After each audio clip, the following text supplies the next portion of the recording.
سلام و عرض ادب خدمت همه بینندگان عزیز و محترم. امیدوارم حال دلتون عالی باشه. قبل اینکه بریم سراغ محتوا، کانال دوم ما رو سابسکرایب کنید و از ما حمایت کنید. در ادامه امروز هم مثل همیشه با یک نقد و بررسی متفاوت در خدمتتون هستیم.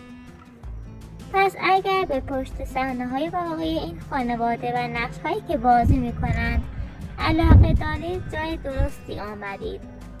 قبل از اینکه وارد تحلیل اصلی بشیم، یک نکته مهم را باید روشن کنم. در ظاهر ویدیوها تمورس و آریا مدام در حال بحث و هستند، اما واقعیت پشت دوربین چیز دیگری است. آریا تمام روز کنار تمورس بوده و حتی برای کارگرها چای درست می‌کرده. این دو نفر انقدر خسیس هستند که سعی می‌کنند با کمترین تعداد نیروی کار را جلو ببرند. برای همین خیلی از کارا خودشان انجام می‌دهند. در یکی از صحنه‌ها تمورس با لحنی تند به آریا میگوید چرا نیامدی برای کارگرها چای درست کنی؟ اما این فقط یک نقش و سناریو است.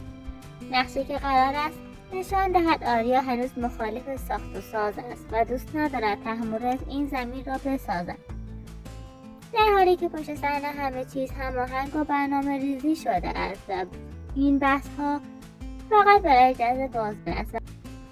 اگر کمی دقت‌تر نگاه کنید، حتی وقتی آریا تلاش می‌کند عصبانی به نظر برسد، چهرهش به سختی می‌تواند خشم واقعی را نشان دهد و همین موضوع ثابت می‌کند که اینها بیشتر یک نمایش هستند و یک اختلاف واقعی.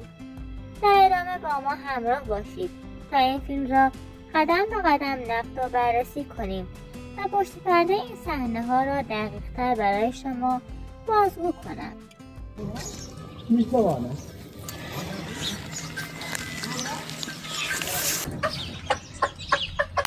اما این آرسه آماده کنم که می‌بخوایم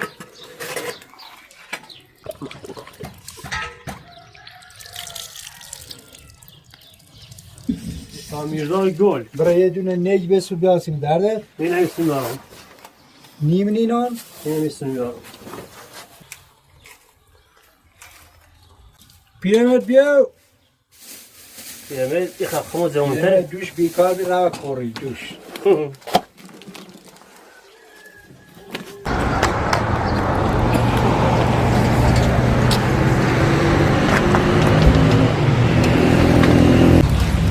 خلاص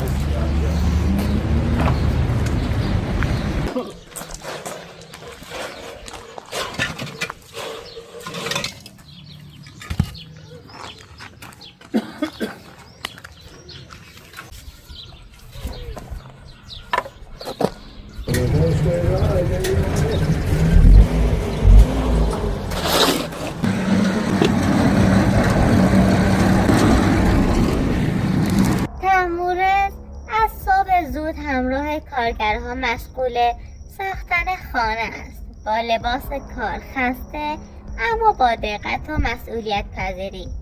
نکته‌ای که خیلی توی چشم میزنه اینه که پرن و بقیه هیچ کمکی بهش نمی کنند. سالهاست تمورس برای این خانواده زحمت کشیده. بار زندگی و کارهای سخت همیشه روی دوش او بوده.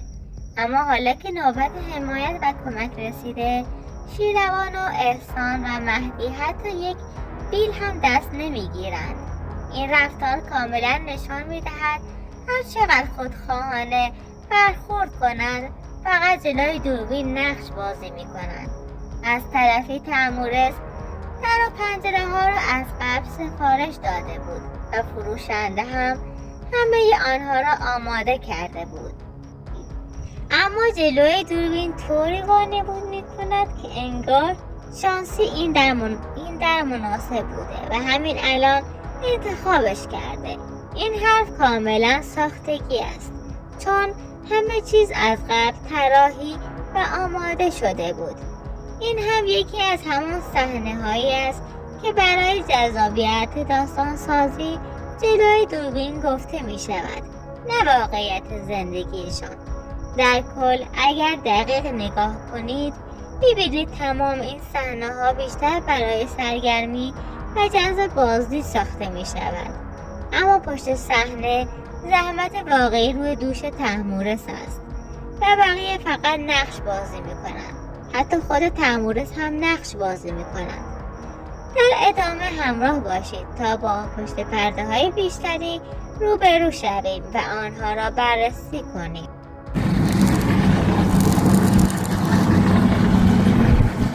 سارا از دوش شالا سینه و بیر بازو کردن؟ همونجا بودم از این آدم بودم برگ بتاوت بکام بکنی هرچه باید زنده شکل تا یه قرمی داری زنده شکل دکو دامه ماسه اگه چطور در تخرها آریا در زنده شو یه دیلی بیاخش بگم فقط شکل نامنده ایتیمتی نیجره تا اونه همون چه بگم برای تموز بندو میزنی؟ یعنی گفت دوستی متر مجبورست مایی نیجره کشکی دوست دکو مافیس کرد حالا یه تر او درام که یاد هست فامیل خدا باید برو با بره اونو تمرز بریزنده یکی سیتی نومه از دوش شالا بونیای تا بنیمونی اونم پواسی گیره بکنیم یا کلو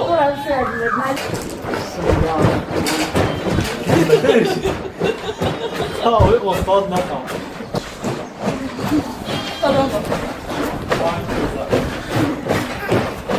آفرین از انزنه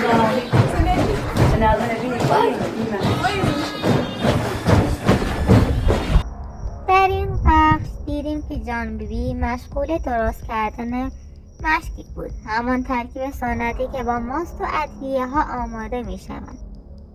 وقتی داشت ماست را هم می زد ناگهان صحبت را کشاند سمت نجمه. با لحنی پر از حسرت گفت نجمه همیشه کنارم بود، کارهای خانه را انجام می داد و کمک می کرد. همه چیز را به موقع آماده می کردم. از وقتی که نجمه رفته انگار چراغ خانه خاموش شده.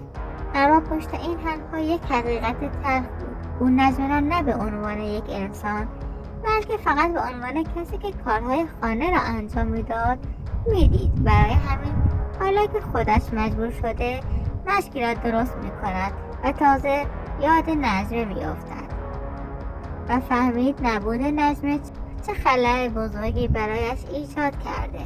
در نهایت جانبی با آهی بلند گفت که دیگر کسی مثل نجمه پیدا نمی شود و این جمله بیشتر از این که دلتنگی باشد اعترافی بود به وابستگیش به زحمات نجمه.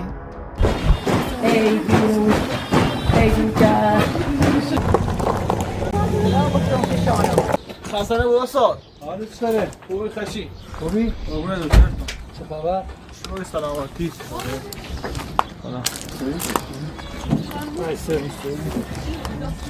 سلام چالی. خسته نبود خوبی؟ خشی سلامتی؟ قربونت.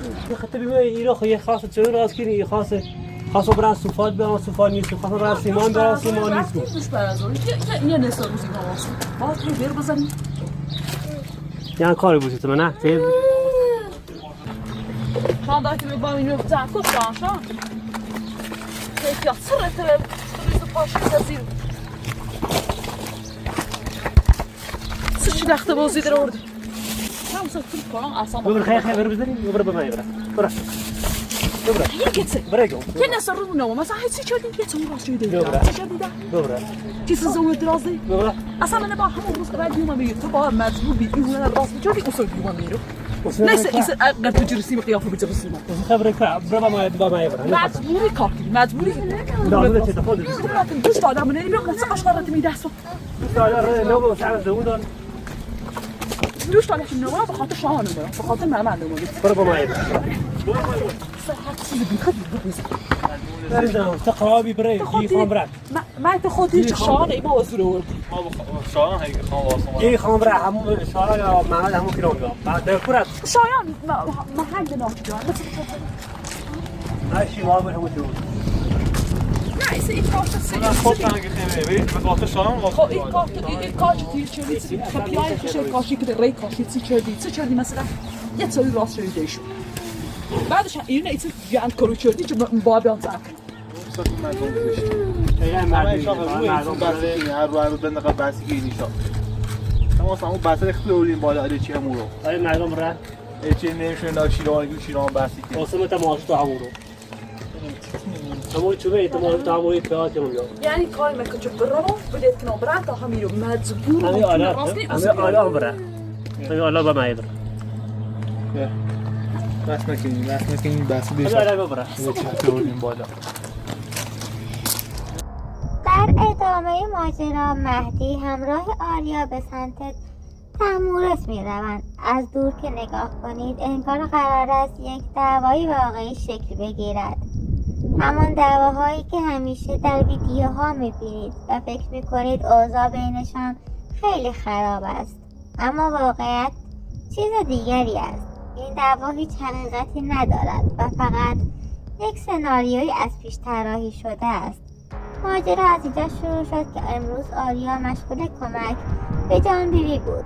بعد از مدت تماس گرفتن با او در این مکان حضور پیدا می کند و می گوید به کمک دست من بیا. اما وقتی آریا رسید تحمورس خیلی اعصابش خورد شد. یعنی این ویدیو را باید طوری بازی می کردن که به نظر واقعی برسه و با هم دعوا می کنند. مردم عاشق این صحنه ها هستند. باید طوری او به آریا گفت باید طوری نشون بدیم که انگار مدام با هم دعوا میکنیم تا بازدید بالاتری بگیریم. این یعنی تمام نقش آنها با عصبانیت شروع می شود و با داد و بیداد و نگاه تند همه بازیگران نقش خود را خیلی خوب اجرا می کنند. آریا هم تلاش می کند چهرهش را عصبانی نشان دهد، اما اگر دقیق نگاه کنید می بینید سختش است و واقعا عصبانی به نظر برسد. اما یک سوال مهم این وسط پیش می آید: چرا تحمورس از مهدی کمک نمی خواهد؟ چرا برای مهدی و شیروان کار کرده اما حالا که آنها حاضر نیستند برای او کاری انجام دهند چرا جواب این سوال را نمی دهند؟ آیا آنها خودشان را بزرگتر از تحمورس می بینند؟ یا فکر می کنند سطحشان بالاتر است و نباید در کارهای او دخالت کنند؟ این تضاد رفتاری دقیقا همون چیزی است که مخاطب را کنجکاو می کند. از یک طرف جلوی دوربین نقش و دعوا و اختلاف بازی می کنند. بیدی شاید یا اون تقصیم برای چه را که مخاطب را در بسم دارم اشکال نگیرو قضا کسی شو دروش سنه ایشا اصلا آمر رانی که چطور بریدنی نه این خواهی برای بیاو را در بعد روز اومد زینب افسرده دیونه شده چرا افسرده یو؟ یه روی اشرافی بود یه روز اما اصلا به خاطر یو دیگه سخت بسیمان سخت شماسیش تو برسی همین بازی کردیم بسه هم بازی خواهی کشت نظر اینجا شیرو چه تیر چرتی زوزی چیزی انگاه زنسته رو بینه بسه ده تا این قطیر بسبی که تا قطیر بسبی زیزلیم همه نه؟ اصلا من نباید بیومه همون روز اول اشتباه یه بچه ایسان تا معی قبیله اوکیم باز برد ایرو یا اساسا که این مردم ایران اصلی الان میتونیم بیر بزن این مردم ایران زشتی مردم ایران زشتی تا مردم براده نه خانم شما چه مردم لازم چه خود شسته این